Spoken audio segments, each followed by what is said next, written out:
Vhagar the dragon is fearsome, enormous, and old. What's the story behind the largest living dragon in the world during the time of House of the Dragon? Hi everyone, this is Robert. Welcome to In Deep Geek. On this channel we cover A Song of Ice and Fire, The Lord of the Rings, and much more. Welcome. This video was produced in collaboration with the wonderful History of Westeros. Please do check out their channel, there's a link in the description. And there are obviously spoilers here for House of the Dragon, so if you care about that, then proceed with caution. Vhagar is first mentioned very early in Book 1, A Game of Thrones, in Tyrion's second chapter.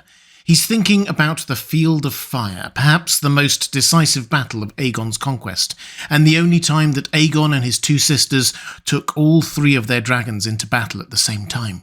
Balerion, Meraxes and Vhagar were instrumental to the conquest, and it's not hard to see why. But Meraxes was killed while trying to subdue Dorne, and Balerion died of age and ill health 7 years before the Great Council of 101, so by the time of the Dance of the Dragons, Vhagar was the only dragon to have survived from before the conquest. Let's take a look at her life as we know it, both from the book and the show's point of view. There are suggestions that the show version is perhaps a bit younger than the book version, but also perhaps larger. In book canon, Vhagar hatched 52 years before Aegon's conquest, so by the outbreak of the dance she is over 180 years old. The first rider we know for her was Visenya, but since she wasn't born until 25 years after Vhagar hatched, it's possible she had another rider first. It may have been this rider who chose her name. Vhagar was the name of a Valyrian deity like Balerion and Meraxes and Syrax. We don't know exactly when Visenya first took Vhagar to mount, but it was before she married her brother Aegon, so she had plenty of experience flying before the conquest began.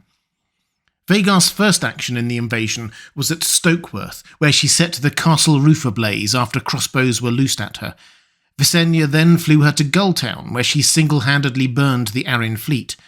Next it was off to Cracklaw Point, where the local lords bent the knee rather than face her flames. Sensible, perhaps. To this day, many in the area of Cracklaw Point consider themselves good dragon men, thanks to this visit by Visenya and Vhagar and their own swift knee-bending, claiming to owe their loyalty direct to the Targaryens rather than to their local lord, though that may just be a way to get out of paying their local taxes. Vhagar next flew to Stony Sept to link up with Balerion and Meraxes, where the three Targaryens on their dragons fought in the famous Field of Fire. The combined forces of the Westerlands and the Reach were defeated there.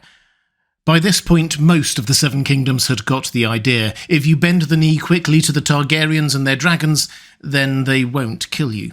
That's certainly what King Torrhen Stark did. He had called the banners and marched his army south, but decided to do the sensible thing once he got there, rather than risk a second Field of Fire. Something similar happened in the Vale.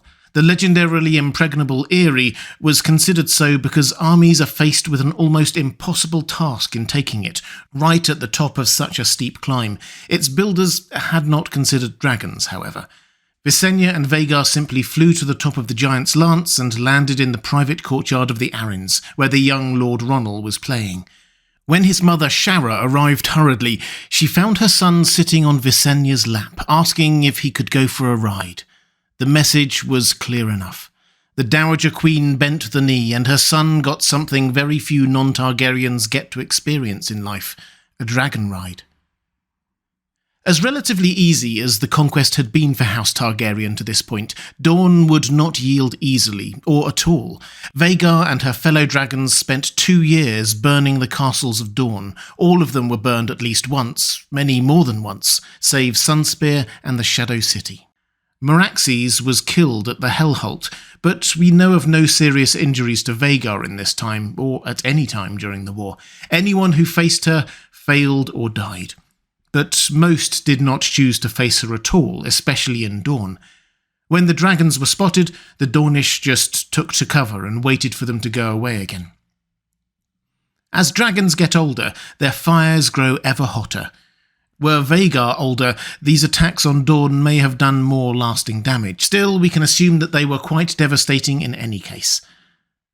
After the peace with Dawn, Queen Visenya spent most of her time at King's Landing or Dragonstone, and Vhagar would have been with her. For the rest of Aegon's long reign, this was the state of affairs. The ruling queen and the great symbol of her power, the Dragon Vhagar, situated in the capital, while Aegon made many royal progresses around the realm with Balerion at his side. When King Aegon died, it was Vhagar who lit the funeral pyre. Vhagar was less active during the reign of King Aenys, despite the fact that the kingdom was still subject to quite a lot of rebellions, most of them fueled by the Faith of the Seven. Visenya asked leave to take Vhagar and burn the Starry Sept in Oldtown, which she surely could have accomplished, but Aenys refused. You get the feeling that Visenya was getting quite frustrated by this inactivity, and the moment Aenys died, she flew to Pentos to retrieve her son Maegor so that he might usurp the throne from Aegon the Uncrowned, Aenys' named heir. Maegor and Visenya had Balerion and Vhagar against several much smaller dragons, no contest at all really, and the coup was accomplished swiftly. The other Targaryens saw sense or were bullied into line by the threat of Vhagar and Balerion. The High Septon, on the other hand, spoke out most forcefully about Maegor's incest, polygamy, and other evils. In response, Vhagar and Visenya burned 6 castles in the Riverlands loyal to the faith in one night, and Visenya reiterated her threat to have Vhagar burn the Starry Sept itself, where the High Septon was based. She even set off in order to do it. The High Septon, previously of good health, was then found mysteriously dead that night before the dragons arrived, and the gates of Oldtown were left wide open. Oldtown had surrendered completely, and the Starry Sept would not burn. The new High Septon, a good 40 years older than the one who mysteriously died the night before, made no condemnations and plenty of concessions. Was it right to murder the High Septon to save a city from dragon flames? Someone clearly thought so. Visenya died the following year, 44 AC, having ridden Vhagar for something like 60 years. Vhagar then remained riderless for almost 3 decades after that. She remained on Dragonstone for much of that time, then later moved to the Dragon Pit in King's Landing when it was complete. In show canon, it said that she was too large for the Dragon Pit, but there may have been a time before she outgrew it. Vhagar's next rider was Balon the Brave, the father of Viserys and Daemon, who claimed Vhagar in the year 73. Prince Balon won his knighthood that year and was apparently so emboldened by it that he immediately rode to claim Vhagar. Balon was the rider of Vhagar for 28 years, so for all of Viserys and Daemon's childhood, Vhagar was their father's dragon. They will have known her well. It was during this time that Balerion the Black Dread died of old age, leaving Vhagar the largest and oldest dragon alive. Balon, of course, died himself, prompting the Great Council of 101, which named Viserys heir, and Vhagar was swiftly claimed by Laena Velaryon before she even turned 12, or 15 on the show. Thus, Vhagar joined the newly hatched Sea Smoke, bonded to Laena's brother Laenor, as the first dragons to live on Driftmark. Laena loved to fly, and luckily for any potential enemies, it was a time of relative peace. Vhagar flew often and to a wide variety of places, but never to war.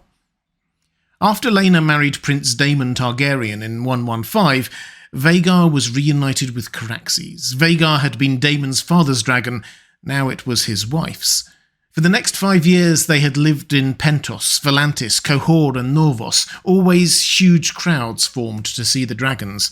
The two also developed a closeness with Rhaenyra around this time, and Syrax often flew with them back and forth between Dragonstone and Driftmark. But Lady Laena died tragically in 120 AC, during childbirth. In book canon, she tried to make it to Vhagar one last time but couldn't quite do it. In the show, she does make it and commands Vhagar to end her life by dragonflame instead. The dragon resists at first, unwilling to kill her bonded rider, but obeys eventually. Vhagar's next rider came along much quicker.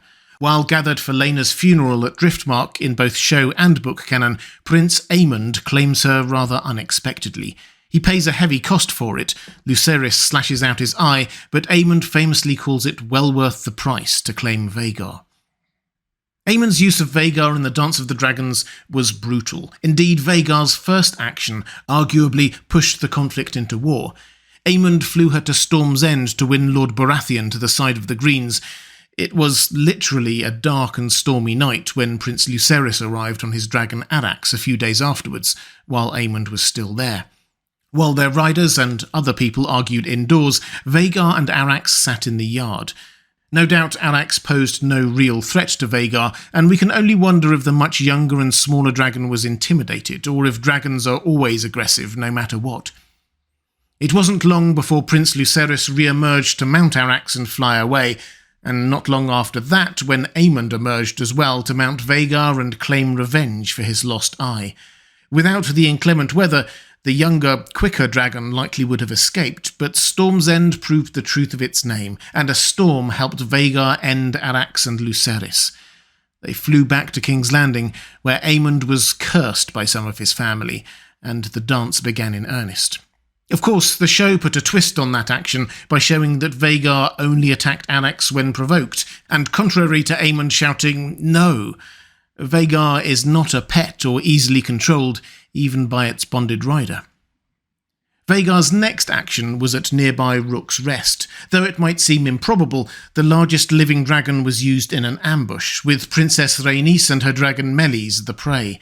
The trap was successful in killing them both, but at the cost of severe wounds to Sunfire and Aemond's brother King Aegon II. Despite the devastation, Vhagar and Prince Aemond were unscathed. The one-eyed prince was already a bold, aggressive and hot-tempered man, but this may have made him feel even more invincible. Still, his enemies were no fools, and endeavoured to avoid him for the rest of the war. The prince flew her to Harrenhal, which they seized without a fight, only to find that they had lost King's Landing in the meantime. Aemond's frustrations grew greater, and began to impact his already intemperate decision-making process. He decided that the best use for Vhagar in winning the war for the Greens was to devastate the Riverlands. He named it Worthy, thanks to it being a tactic used by his famous ancestors Aegon, Visenya and Rhaenys against Dorne. He perhaps should have recalled that it did not work against Dorne. Nevertheless, he flew all over the Riverlands, devastating not just castles, but towns, farms, villages and mills. Rampant destruction with very little to no military aim. But Vhagar may have been enjoying herself. It's hard to know the mind of a dragon. She was rather old and may have preferred sitting around and sleeping, and being fed large amounts of meat. But it was to be her final year. Daemon Targaryen finally confronted his nephew with Caraxes. Two princes with similar lives and similar names, riding two dragons who had previously worked together against the enemies of House Targaryen. Daemon's fight to the death on Caraxes was against his father's dragon, his ex-wife's dragon. The two dragons who had flown and danced with each other for years were now facing each other in combat. Over the God's Eye, the two dragons famously fought and brutally tore each other apart. Dragons do not yield easily, and it meant death for them both and their riders. They didn't have a chance to finish each other off before slamming into the lake at high velocity, but their respective wounds were mortal, and it wasn't long after that Vhagar, over 180 years old, the only dragon still alive since before the conquest, joined the ranks of legend in final epic fashion.